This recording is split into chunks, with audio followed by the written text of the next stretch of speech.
अस्सलाम वालेकुम everyone, I am सामार्शद and I am back with another video. आज की वीडियो में हम ये अपने पास एक छोटा सा प्रोजेक्ट क्रिएट करने वाले हैं। इसमें ऐसा है क्या, ये प्रोजेक्ट ऐसा इसमें क्या है कि ये हमारे लिए फायदेमंद होगा, ये इसमें ऐसा क्या है, तो वो आपको मैं अभी बता देता हूँ। देखो, इस प्रोजेक्ट में ये है कि जो हमारे पास सारा आपको डाटा सामने नजर आ रहा है, ऐसे कोई बड़ी बात नहीं है बनाना। क्या आप ये नहीं बना सकते हो? आप इजीली HTML CSS के थ्रू इसे बना सकते हो, बट द थिंग इज कि ये हमने HTML CSS के थ्रू जस्ट नहीं बनाया।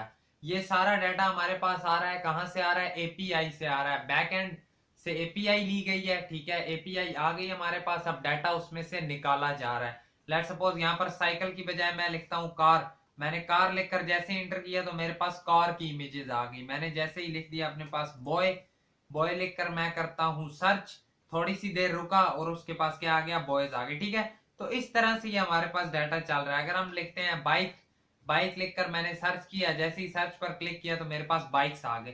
तो ये कुछ इस तरह से वर्किंग चल रही है। ठीक है, अब ये हम कैसे कर रहे हैं, हम सर्च फिल्टर कैसे लगा रहे हैं इसके ऊपर, ये सारा कुछ आज देख रहे होंगे। बेसिकली देखो, ये जो होता है ना स्टाइलिंग स्टाइलिंग करना, ये काम करना इतना मुश्किल नहीं है। मेन जो फ्रंट एंड का काम है वो यही है कि बैक एंड से आई हुई एपीआई को किस तरह से हैंडल करते हुए अपने पास हम डाटा को डिस्प्ले करवा रहे हैं। ठीक है, ये काम है हमारे पास किसका? मेन फ्रंट एंड का। तो यही काम बेसिकली करेंगे। अनस्प्लैश से हमने उठाई है एपीआई। ठीक है, ये भी बताऊंगा एपीआई उठानी किस तरह है, उठाने के बाद उसे लिखना किस तरह है, यूज किस तरह करना है। और इधर आपको ये जितनी इमेजेस वगैरह नजर आ रही है ना, ये एक बॉक्स डिव है, उसके अंदर इमेज पड़ी है, नीचे उसका टाइटल लिखा हुआ है। ऐसा कुछ भी नहीं है कि ये हम सारे अपने पास HTML में क्रिएट कर रहे होंगे। नो, ये सारा काम हम डायनेमिकली कर रहे होंगे जावास्क्रिप्ट से। ठीक है, क्योंकि हमें नहीं पता हमारे पास 10 इमेजेस आने वाली हैं, 20 या 30, हमें नहीं पता। ठीक है, इमेजेस खुद ब खुद आती जाएंगी। हम जस्ट क्या करेंगे, वो जो इमेजेस हमारे पास आ रही होंगी हम उस हिसाब से अपने पास डिव्स को डायनेमिकली क्रिएट कर रहे होंगे। बाकी चलो स्टार्ट करते हैं। चलो अब यहां से स्टार्ट करते हैं। कैसे करेंगे? देखो, ये एक स्ट्रक्चर सा बना के दिया हुआ है, हमने जस्ट इसमें एपीआई को लेकर आना है। स्ट्रक्चर भी अगर आपको मैं दिखा दूं तो कोई ऐसा मुश्किल चीज नहीं है, बिल्कुल इजी है। खुद अभी मैंने थोड़ी देर पहले बैठे बैठे क्रिएट कर लिया है। क्या, जस्ट सिंपल लिंक किया हुआ है CSS को, जावास्क्रिप्ट को लिंक किया हुआ है, ठीक हो गया। एक डिव क्रिएट किया है जो कि है INP पेरेंट नाम का, उसके अंदर एक चाइल्ड है। बेसिकली ये इसी चीज को हैंडल किया हुआ है। ठीक है, अगर मैं आपको बता दूं तो ये कुछ इस तरह से मैंने क्रिएट किया है, जो कि क्या है, एक मैंने इधर अपने पास पेरेंट किया है। ठीक है, INP पेरेंट नाम का। उसके बाद एक मैंने यहाँ पर चाइल्ड रखा है ये, उसके बीच में मैंने एक रखी है इनपुट और एक मैंने रखा है बटन।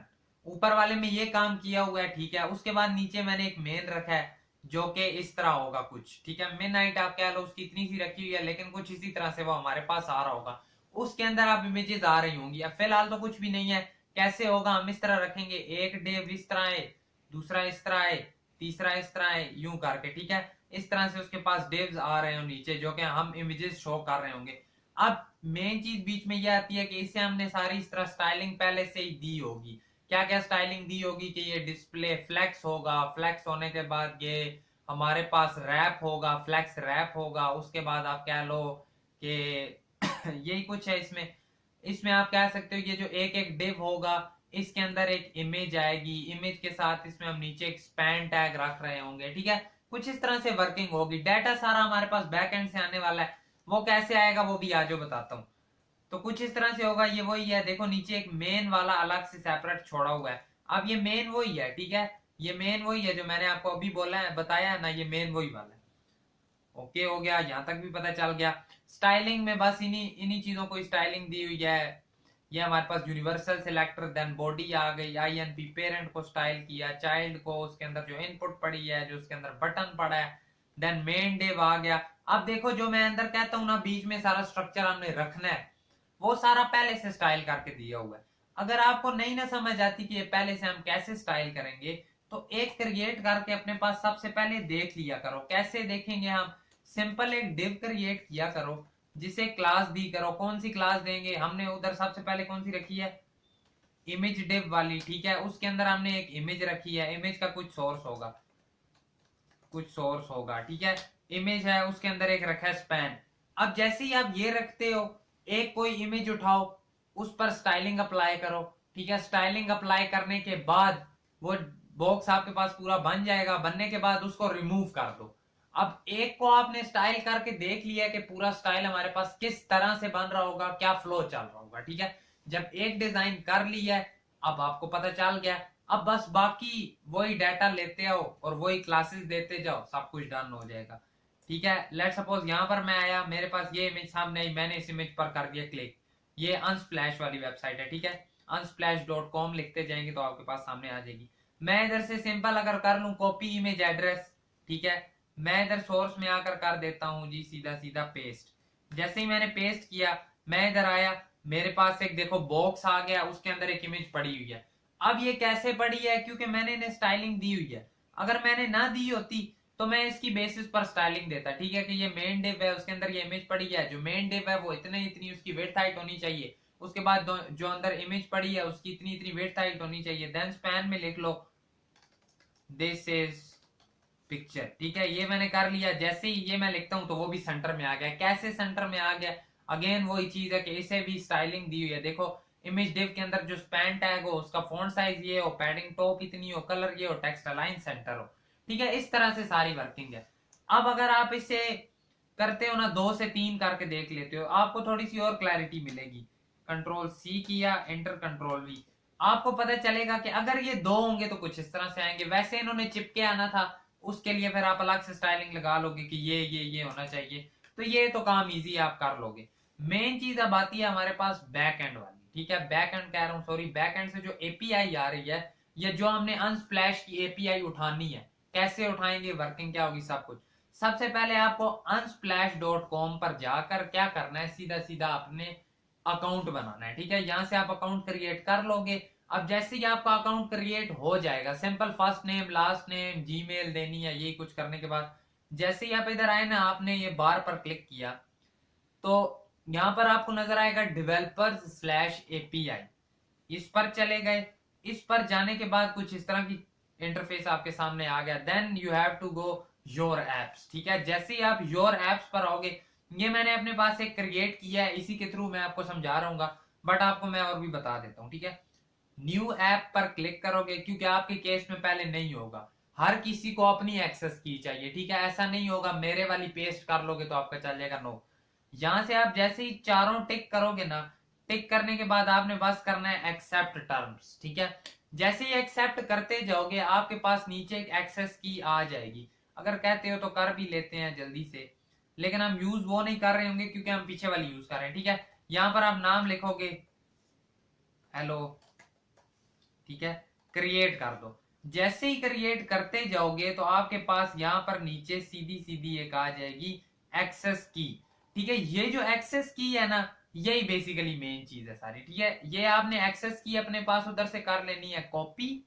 कॉपी करने के बाद क्या करोगे, अपनी सीधा सीधा आओ जावास्क्रिप्ट में और एक्सेस की नाम लिखो। दोबारा से इधर बता देता हूं, लेट एक्सेस की लिखकर सीधा बस ये साथ कॉमा डालकर और उसके बीच में आपने अपनी कर देनी है पेस्ट, ठीक है। इस तरह से आप उसे पेस्ट कर लोगे। फिलहाल हमने अपने वाली रखी हुई है कि ये हमने यूज करनी है। ये कौन सी वाली है, ये वही वाली है, ठीक है, ये इमेजेस एपीआई वाली। अब देखो होता क्या है, आपने ये काम तो कर लिया है। देन दोबारा आप क्या करोगे, एक बार पीछे आ जाना, पीछे आ जाओ इस जगह पर, ठीक है, जहां पर ये लिखा हुआ है powerful photo engine in the world, ठीक है। व्यू डॉक्यूमेंटेशन पर आ जाते हो। व्यू डॉक्यूमेंटेशन अब हमें सब कुछ बता देगा कि आपने अपनी एक्सेस की के थ्रू यूआरएल को किस तरह से लिखना है। लेट सपोज हमारा जो मेन आज का टास्क है वो क्या है कि हमने सर्च करनी है फोटो। कैसे सर्च करनी है, बाय कीवर्ड, ठीक है। देखो हम ऊपर टाइप करते थे ना कार, देन इंटर करने से क्या होता था, कार्स आ जाती थी, ठीक है। हम बाइक सर्च करते थे, बाइक्स आ जाते थे। हम बॉयज लिखा हमने, वो आ गया, जो कुछ हम सर्च करते थे वो आ जाता था।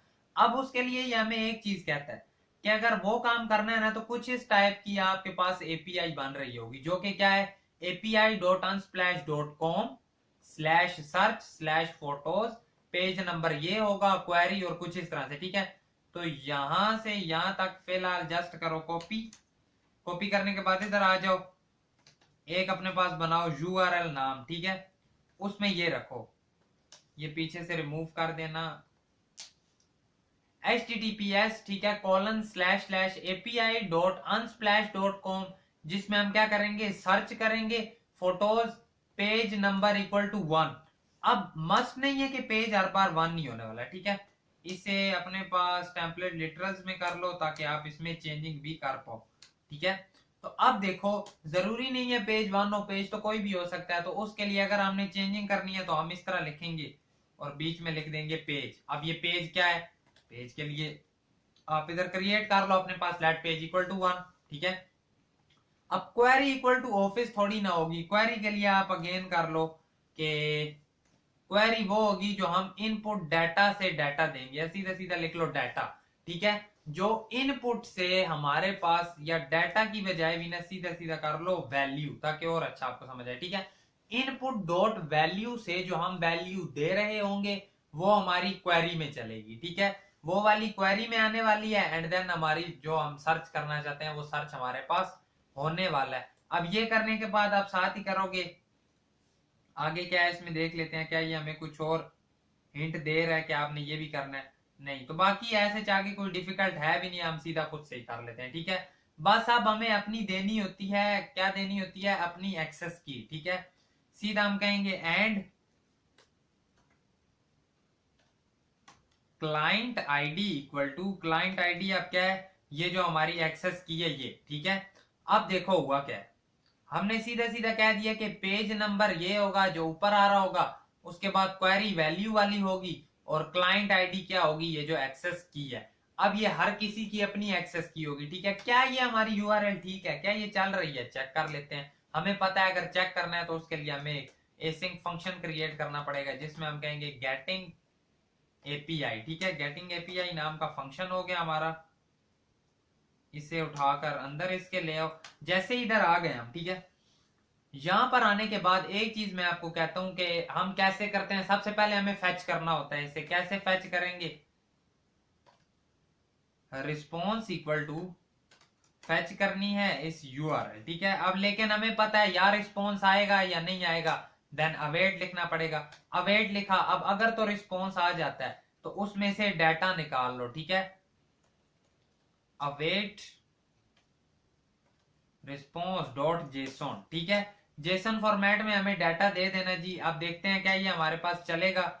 कंसोल डॉट लॉग कर दो डाटा, जैसे ये किया, गेटिंग एपीआई फंक्शन को कर दो अपने पास कॉल, और आ जाओ चेक कर लेते हैं। इधर हम आए अपने पास इंस्पेक्ट मोड पर गए, तो जैसे ही देखा उसने क्या कह दिया, वैल्यू इज नॉट डिफाइंड। वो कहता है ये वैल्यू क्या है, आपने एक्सेस की भी बताई हुई, हमें पेज भी बताया हुआ, वैल्यू क्या है। हम बाय डिफॉल्ट रख लेते हैं let value equal to car, ठीक है। हमने वैल्यू इक्वल टू कार रख दिया। जैसे ही किया तो देखो हमारे पास एक ऑब्जेक्ट सा बन के आ गया, ठीक है। इट्स मीन हमारी एपीआई सही से चल रही है, ठीक हो गया। हमारी एपीआई में उसे पता है, हमने उसे पेज भी बता दिया है, हमने उसे वैल्यू भी दे दी, फिलहाल कार दी है, ठीक है। और क्लाइंट आईडी हमने दे दी कि ये वाली क्लाइंट आईडी है। अगेन बता रहा हूं कि आपकी क्लाइंट आईडी आपकी अपनी होगी, यही वाली आईडी नहीं होगी, ठीक हो गया। चलो एपीआई हम ले आए, एपीआई हमारे पास आ गई, डाटा हमने निकाल लिया। अब ये काम सारा कैसे करेंगे, फिलहाल आप कह लो कि अभी भी हमने इतना सही करके डाटा नहीं बुलाया, ठीक है। अभी और थोड़ा हमें डेप्थ में जाना पड़ेगा। कैसे जाएंगे, मैं आपको कहता हूं कि देखो आपके पास एक आ रहा है ऑब्जेक्ट, ऑब्जेक्ट के अंदर पड़ा है आपके पास क्या क्या पड़ा है, टोटल वो कह रहा है इतनी इमेजेस हैं, टोटल पेजेस इतने, ठीक हो गया। हमें एक रिजल्ट नाम का एरे नजर आ रहा है। जैसे ही मैं इस एरे को ओपन करता हूं तो मुझे नजर आया ये 0 1 2 3 4 5 6 7 8 9, ठीक है। इसके अंदर 9 मेरे पास ऑब्जेक्ट्स पड़े हैं।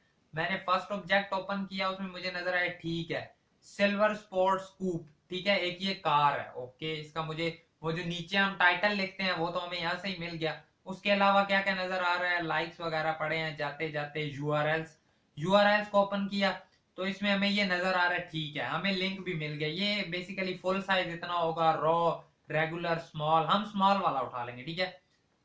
ये मतलब हमें क्या क्या मिल रहा है अपने पास, हमें ये चीज नजर आई कि जो कुछ हमें चाहिए वो सारा कुछ रिजल्ट्स वाले एरे के अंदर पड़ा हुआ है। उसके अलावा हमें किसी चीज की नीड नहीं है, ठीक है। देखो रिजल्ट्स क्लोज हो जाए, उसके अलावा क्या हमें टोटल और टोटल पेजेस की जरूरत है, बिल्कुल भी नहीं है। होती तो इसे भी यूटिलाइज कर लेते, बट नहीं है। तो इट्स मीन अगर मैं कहता हूं एक काम के लेट कह दो एरे आएगा ना, array equal to data dot results. तो अब कंसोल डॉट लॉग करो जरा एरे को। जैसे ही एरे को कंसोल डॉट लॉग करते हैं तो एक एरे आ गया जिसके अंदर मेरे पास 0 to 9 इंडेक्सेस पर क्या क्या पड़ा हुआ है, इमेजेस पड़ी हैं। ठीक है, इमेजेस के बारे में सब कुछ पड़ा हुआ है। अब इसमें से हम निकाल लेंगे जो जो हमें चाहिए होगा। कैसे निकालेंगे? अगर तो मैं कहता हूं कि मैंने ये लेना है तो मैं क्या कहूंगा, सीधा एरे डॉट आर्ट डिस्क्रिप्शन। ठीक है, अगर मैंने यहां पर जाना हो array dot URLs dot small या फुल जो भी रख लो, तो इस तरह से मैं यहां तक भी पहुंच जाऊंगा। जो लेकिन क्वेश्चन यहां पर आता है वो ये आता है कि हमें कैसे पता चलेगा हमने कितने बॉक्सेस क्रिएट करने हैं अपने पास। ठीक है, इमेजेस तो अपनी मर्जी की हो सकती है ना, 10 हो, 20 हो, 50 हो, 100 हो, 1000 हो, हमें क्या पता हमारे पास कितनी इमेजेस आने वाली हैं। तो यहां पर हमें ऐसा क्या करना होगा कि हम इमेजेस के जितने अपने पास बॉक्सेस क्रिएट कर लें। ठीक है, तो अब थोड़ी सी हम लगाएंगे यहाँ पर लॉजिक, थोड़ा सा माइंड का यूज करेंगे कि हमें पता चले। ठीक है, कैसे होगा?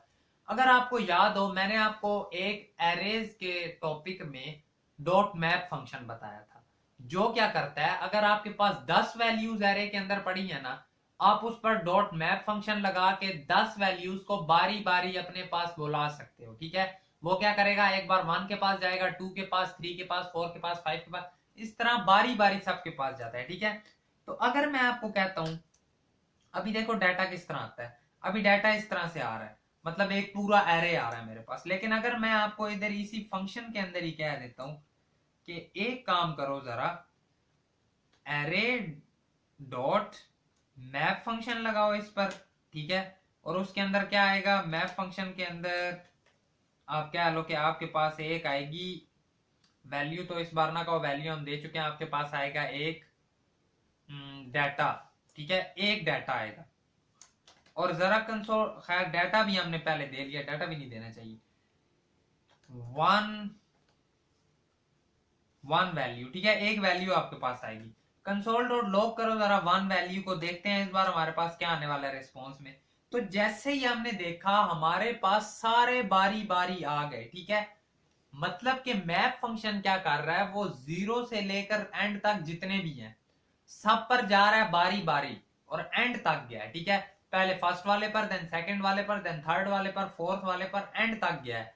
अब पहले उसने ये प्रिंट करवाया, देन उसने ये प्रिंट करवाया, देन उसने ये करवाया, इसी तरह उसने अपने पास सारे प्रिंट करवाए हैं। ठीक है, अब हमें और थोड़ी आसानी हो गई। ठीक हो गया, अब हमें और थोड़ी आसानी होगी। तो अब मैं क्या यहां पर ये चीज कह सकता हूं कि जो मेरे पास वन वैल्यू है, जितनी मेरे पास वैल्यूज आई हैं, आप उतने मेरे पास इमेजेस के लिए बॉक्सेस क्रिएट कर दो। क्या मैं ये चीज कह सकता हूं? बिल्कुल कह सकता हूं। लेट सपोज, देखो दोबारा बताता हूं, फॉर एग्जाम्पल मेरे पास 20 इमेजेस आई, 20 इमेजेस इसमें बारी बारी आने वाली हैं कि नहीं, फर्स्ट से लास्ट तक आने वाली हैं, बिल्कुल आपको पता है आने वाली हैं। अब अगर मैं यहां पर कह दूं कि जो फर्स्ट इमेज आए उसके साथ A to Z जो जो मैं इधर चीजें बोलूं वो सारी करनी है, तो ये करेगा।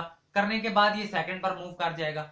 अगर मैं इसे कह देता हूं जो फर्स्ट आई है उसे क्या क्या करो, उसे इसमें अपेंड कर दो, ये कर दो, वो कर दो, उसके साथ वो सब कुछ करो, देन वो कर देगा। फिर जैसे ही कंप्लीट होगा वो सेकंड वाले पर मूव कर जाएगा। देन मैं सेकंड वाले के लिए वही सारी चीजें कहता हूँ कि एक डिव बनाओ, उसके अंदर एक इमेज डालो, इमेज के अंदर स्पैन डालो, और ये सब कुछ होके कर दो, वो भी हो जाएगा। तो अब आप मेरा पॉइंट समझ गए हो। ठीक है, चलो जरा ट्राई करते हैं कैसे काम चलेगा। हम सीधा सीधा लिखते हैं कि आप अब क्रिएट करो अपने पास चीजें। ठीक है, आप इधर क्या क्रिएट करो, लेट उनकी, मैं आपको पहले ही थोड़ी सी पिक्चर सी इधर बनाकर बता देता हूं कि कैसे फ्लो चलेगा। ठीक है, फ्लो हमारे पास अब कुछ ऐसा चलने वाला है कि यहां पर मेन डिव तो पड़ा हुआ है। ठीक है, उसके अंदर हमने क्रिएट करना है एक छोटा बॉक्स जिसमें आएगी हमारे पास एक इमेज, और जिसमें यहां पर हमारे पास आएगा एक स्पैन टैग। अब ये स्ट्रक्चर हम एक का बनाएंगे, सब के ऊपर खुद ब खुद बन जाएगा। स्ट्रक्चर होने किस तरह का वाला है, जो ये मेन होगा इसका नाम क्या होगा हमारे पास, इमेज डिव। ठीक है, नाम रखा हुआ है पहले से, आप चेंज करके अपनी मर्जी का भी रख सकते हो। उसके अंदर एक इमेज पड़ी हुई है, उसे कोई क्लास ना भी दो तो चलेगा, लेकिन उससे मैंने क्योंकि स्टाइलिंग इस तरह दी हुई है कि इमेज डिव के अंदर जो इमेज पड़ी है उसे स्टाइलिंग दे दो। फिर इसी तरह स्पैन के लिए भी स्टाइलिंग ना भी दो चलेगा, क्योंकि उसे मैंने बोला हुआ है कि इमेज डिव के अंदर जो स्पैन टैग पड़ा है उसके साथ ये कर दो, यानी सिर्फ एक क्लास हम इमेज डिव दे देंगे, बाकी वो सब कुछ खुद ब खुद हैंडल कर लेगा अपने पास, ठीक है, क्योंकि स्टाइलिंग सारी पड़ी हुई है, ऐसे कोई इशू होने ही नहीं वाला। तो मैं सीधा सीधा क्या कहूंगा इधर आकर कि एक क्रिएट करो अपने पास इमेज डिव नाम का वेरिएबल, जिसे क्या कह दो कि डॉक्यूमेंट डॉट क्रिएट एलिमेंट। हम क्या क्रिएट करने वाले हैं, हम अपने पास एक एलिमेंट क्रिएट करेंगे जो कि होने वाला है डिव, ठीक है, डिव क्रिएट कर देगा। अब सीधा सीधा कह दो कि जो इमेज डिव है उसे दे दो क्लास नेम, कौन सा वाला दोगे, इमेज डैश डिव, ठीक है, ये देना जरूरी है क्योंकि हमारी सारी स्टाइलिंग इसी के ऊपर अप्लाई हुई है। अगर हम इसे कोई और क्लास देंगे तो वो वाली स्टाइलिंग नहीं उठाएगा। ये करने के बाद हम सीधा कहते हैं इसे अपेंड कहां करना है, अब आपको पता है ये सारा एक बड़े बॉक्स के अंदर पड़ा हुआ है। बड़ा बॉक्स कौन सा है मैंने आपको स्टार्टिंग में बताया है, यहां से अगर बता दूं तो ये वाला बड़ा बॉक्स है जो आपके पास पड़ा हुआ है, ठीक है, इसके अंदर ये सब कुछ हमने रखा हुआ है, इसी के अंदर अपेंड करना है, ठीक है। तो पहले अपेंड ही कर लेते हैं कि जो हमारे पास, लेकिन उससे पहले हमें इसे बुलाना भी पड़ेगा। सीधा सीधा क्या है, तो let main div equal to document dot query selector dot main div, ठीक है, मेन डिव हमारे पास आ गया। इसे बुलाने के बाद मैं क्या कहूंगा कि मेन डिव के अंदर अपेंड कर दो किस चीज को, इमेज डिव को इसके अंदर अपेंड कर दो। अब उसने उसके अंदर इसे अपेंड कर दिया, लेकिन एक चीज और करनी है, एक और बनाओ image, image equal to document dot create element, जो कि क्या होगा इमेज, एक इमेज टैग भी क्रिएट कर लिया। इसी तरह अपने पास हम एक टाइटल टैग भी क्रिएट कर लेते हैं जिसमें हम कहेंगे डॉक्यूमेंट डॉट क्रिएट एलिमेंट, और ये क्या होगा, एक स्पैन टैग होगा, ठीक हो गया। अब सीधा सीधा कह दो कि इमेज डिव के अंदर अपेंड कर दो, अपेंड क्या करोगे, अपेंड कर दो इमेज को, इसी तरह इसके अंदर अपेंड कर दो टाइटल को, ठीक है, इसे IMAGE पूरा ही लिख लो तो तब भी सही है, ठीक है। अब क्या ये चीजें आ गई होंगी हमारे पास, आ तो गई होंगी, पर कुछ चलेगा नहीं, सही करके क्यों नहीं चलेगा, देखो बॉक्सेस बन गए और बने भी उतने हैं जितने हमें चाहिए थे, सारे बॉक्सेस तो बन गए, पर इशू क्या आ रहा है, बीच में कुछ आ नहीं रहा, आ नहीं रहा। उसकी रीजन हमारे पास सीधी सीधी ये है कि हमने उन्हें कोई वैल्यूज दी नहीं है, ठीक है। हमने क्या बोला है कि जो हमने इमेज क्रिएट की है उसका सोर्स क्या होने वाला है, इमेज डॉट src, ठीक है, इमेज का सोर्स हमारे पास ये होने वाला है, क्या है जरा इधर आओ, आकर सीधा सीधा देख लो। उसके लिए पहले कंसोल डॉट लॉग करना पड़ेगा, वन वैल्यू, ठीक है। देखो मैंने क्या इशू कर दिया, लेट टाइटल, अच्छा इसे फिलहाल कर दो कमेंट, इधर आओ, ठीक है, आकर देखो कहां पर आपको इमेज नजर आई थी, जो एरे है वन वैल्यू है, ठीक है, उसके अंदर हमारे पास डॉट यूआरएल है, यूआरएल के अंदर स्मॉल, ठीक है, सोर्स हमारे पास क्या होने वाला है, one value dot URL dot small, ठीक है। क्या ये करने से मेरे पास इमेजेस आ जाएंगी, इमेजेस तो आ गई और सारी की सारी आ गई, ठीक है। अब उसके लिए अगर मुझे डिस्क्रिप्शन चाहिए तो मैं क्या करूंगा, मुझे नजर आ रहा है अगर मैं सीधा सीधा one value dot all description कर देता हूं तो काम बन जाएगा। ट्राई करते हैं, टाइटल डॉट, टाइटल का जो इनर टेक्स्ट होने वाला है वो क्या होने वाला है, one value dot art description. I hope तो ये स्पेलिंग होंगे, चेक करते हैं। जैसे ही मैंने ये लिखा तो नीचे इन सब के डिस्क्रिप्शन वगैरह सब कुछ आ गया है। तो क्या यहाँ पर हमारा काम खत्म हो जाता है, काफी हद तक हो तो जाता है, लेकिन अब एक चीज और चेक कर लो आप, ठीक है, वो क्या चीज है हमारे पास। जैसे ही मैं अगर इधर लिखता हूं कार के बाद जी बाइक, तो क्या ये काम करेगा, बिल्कुल भी नहीं करेगा। क्यों, क्योंकि हमने जस्ट अभी वैल्यू इस तरह दी है, जबकि हमें वैल्यू इस तरह थोड़ी ना चाहिए, हमें वैल्यू ऐसे चाहिए कि जो हम इनपुट में इंटर करें वो हमारे पास आ जाए। तो उसके लिए आपको सीधा सीधा इस इनपुट को अपने पास कॉल करना पड़ेगा जिसकी क्लास है हमारे पास INP। तो बहुत आसान है, सीधा सीधा हम कहेंगे let input equal to document dot query selector dot INP, ठीक है। इनपुट टैग को भी बुला लिया अपने पास। अब इसमें एक काम हमें कहना होगा कि वैल्यू तो हमने निकाल ली है इसमें से, ठीक है, जो वैल्यू आएगी वो इसमें से ही आएगी। तो क्या मैं यहां पर लिख सकता हूं कि जो मेरे पास वैल्यू है वो आएगी मेरे पास इनपुट डॉट वैल्यू से क्या मैं ये चीज कह सकता हूँ? बिल्कुल कह सकता हूँ कि जो वैल्यू होगी, देखो जैसे ये चलेगा सबसे पहले तो वो वैल्यू निकाल लेगा इनपुट डॉट वैल्यू से, फिर जो वैल्यू होगी उसे वो इस जगह पर रखेगा और क्वेरी फटाक से चल जाएगी। ठीक है, पर ये चलना कब चाहिए? ये चलना उस केस में चाहिए जब हम क्या करें, जब हम इस बटन के ऊपर क्लिक करें, यानी इस बटन को भी एक्सेस करना पड़ेगा। इसकी क्लास क्या है? BTN। तो इसके लिए हम सीधा सीधा कह देंगे कि लेट बटन या BTN कह लो, but BTN equal to document dot query selector dot BTN। ठीक है, बटन को भी बुला लिया हमने अपने पास कि जैसे ही क्या हो, बटन पर ऐड इवेंट लिसनर चले और जैसे ही क्लिक होता जाए तो वो एक काम करे, या एक काम करने की बजाय ना वो सीधा सीधा इस फंक्शन को ही कॉल कर दे। ठीक है, यहाँ पर फंक्शन पड़ा है, जैसे ही उस पर क्लिक होगा ये फंक्शन चल जाएगा। ये फंक्शन चलने के बाद वैल्यू आएगी, वैल्यू URL में आ जाएगी। अगर हमने कार लिखा होगा तो API में क्वेरी पर क्या आ जाएगा? कार। जब कार की क्वेरी चलेगी तो कार्स आ जाएंगी। वैल्यू में बाइक होगा तो बाइक की क्वेरी चलेगी, बाइक आ जाएगा, जो चलेगी वो आ जाएगा। ठीक है, अब आने के बाद हम उसमें से सारा डाटा निकाल लेंगे। डाटा निकालने के बाद हम क्या करेंगे कि जितने एरे में जितने हमारे पास इंडेक्सेस पड़े हैं, ये जितनी वैल्यूज पड़ी हैं, हम सब के ऊपर मैप फंक्शन चलाएंगे बारी बारी। ये फंक्शन तब तक चलता रहेगा, मैप फंक्शन, जब तक हमारे सारे उसमें से एलिमेंट्स खत्म नहीं हो जाते। ठीक है, जितनी इमेजेस आई होंगी सब पर बारी बारी बारी बारी चलता रहेगा टिल एंड। और साथ ही ये सारी फीचर्स करता रहेगा। क्या क्या करेगा? ये सब कुछ क्रिएट करेगा, एट द एंड इन सबको अपेंड करता जाएगा। तो अगर अब हम जाकर देखते हैं, फिलहाल तो कुछ भी नहीं आया। अगर मैं लिखता हूं इधर कार, कार लिखकर मैंने किया इंटर, तो मेरे पास कार तो आ गई। अब ये वाली पहले वाली पिक्चर अपने पास बेशक जाकर कर दो डिलीट। ठीक है, इस चीज को आकर करो डिलीट सीधा सीधा, क्योंकि अब आई डोंट थिंक सो हमें इसकी जरूरत पड़ेगी। अब बस इस डिव को रहने दो। अब क्या होता है देखो, मैंने आकर लिखा कार, अभी भी एक इशू है। मैंने आकर लिखा कार, कार्स आ गई। मैं आकर लिखता हूं, नई सर्च करता हूं बाइक, मैंने लिखा किधर, क्लिक किया कुछ भी नहीं हुआ, दोबारा क्लिक किया कुछ भी नहीं हुआ, पर हो रहा है कुछ। अगर आप जाकर देखो बाइक्स नीचे आ गए हैं। ठीक है, अच्छा क्या ऐसी बात है? अगर मैं कुछ और सर्च करता हूं, मैं इधर लिखता हूं बॉय की जगह ट्री लिख लेते हैं, मैं ट्री लिखता हूं, मैंने सर्च किया, क्या ट्रीज आए होंगे? ट्रीज भी आ गए, लेकिन वो चीजें नीचे नीचे आती जा रही हैं। हमें ऐसा तो नहीं चाहिए। हम चाहते हैं कि नई सर्च होती जाए तो एक बार खत्म हो जाए, दोबारा से नया आए। ठीक है, पुरानी पिक्चर डिलीट हो फिर नहीं बने।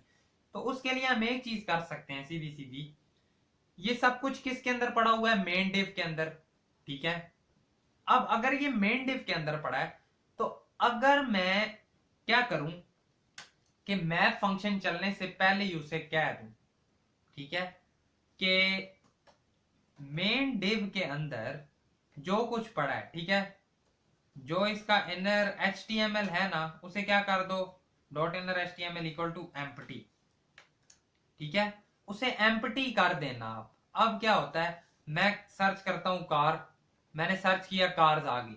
अगर मैं लिखता हूं बाइक, बाइक, तो अब क्या हुआ है देखो, मैंने जैसे ही बाइक किया ना, दोबारा से क्लिक हुआ, दोबारा ये फंक्शन चला, आते आते आते जैसे ही वो यहां तक पहुंचा, उसने क्या देखा कि मेरे पास एक क्वेरी चली हुई है, मेरे पास एक कमांड मुझे मिल रही है। वो ये है कि जैसे ही मेन डिव का जो इनर HTML है वो सारी एम्प्टी कर दो। इनर HTML का मतलब होता है टैग्स वगैरह सब कुछ उसमें से उड़ा दो। ठीक है, जो डिव्स बने हैं, जो कुछ भी है सारा उसे एम्प्टी कर दो। तो वो एम्प्टी करेगा, देन वो बारी बारी सबके ऊपर मैप फंक्शन चलाएगा। ठीक है, तो कुछ इस तरह से वर्किंग चल रही है, जो कि हमने काफी अच्छे तरीके से हैंडल किया अपने पास। आई होप तो आपको मजा भी आया होगा। सर्च करते हैं, एक बार ट्री लिखा, जैसे इंटर किया ट्रीज ही ट्रीज आ गए। अब हम लिखते हैं चेयर, सर्च किया, जैसे ही हमने सर्च बटन पर क्लिक किया, थोड़ा सा टाइम लगा, चेयर्स भी आ गई। टेबल लिखा हमने, सर्च किया, हमारे पास टेबल भी आ गए। हमने हेलो लिख कर देख लेते हैं, हेलो किया, सर्च किया और हेलो भी आ गए। जो चीज सर्च करोगे वो आएंगी। क्या मेरा चैनल आएगा? चेक कर लेते हैं। इम्पॉसिबल।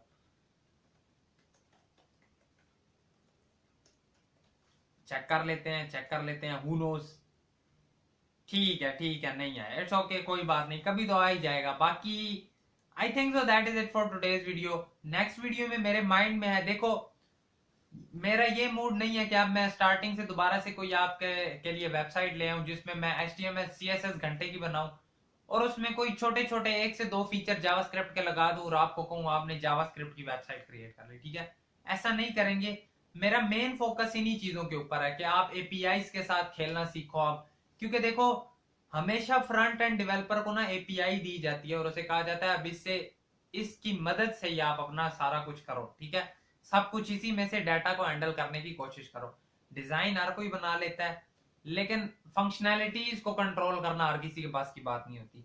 तो मेरा मेन अब मोटिव जो है आने वाली कुछ वीडियोस का वो यही रहेगा कि हम एपीआईज के थ्रू अपनी चीजें संभाल रहे हो, ठीक है। हम इसमें पैजिनेशन अप्लाई करेंगे, हम इसमें थोड़े और फिल्टर्स अप्लाई करेंगे, वो चीजें जो कि मुश्किल है थोड़ी, ठीक है, जो कि बच्चे सीखने से डर रहे होते हैं, वो चीजें सिखाने का मेन मकसद है मेरा।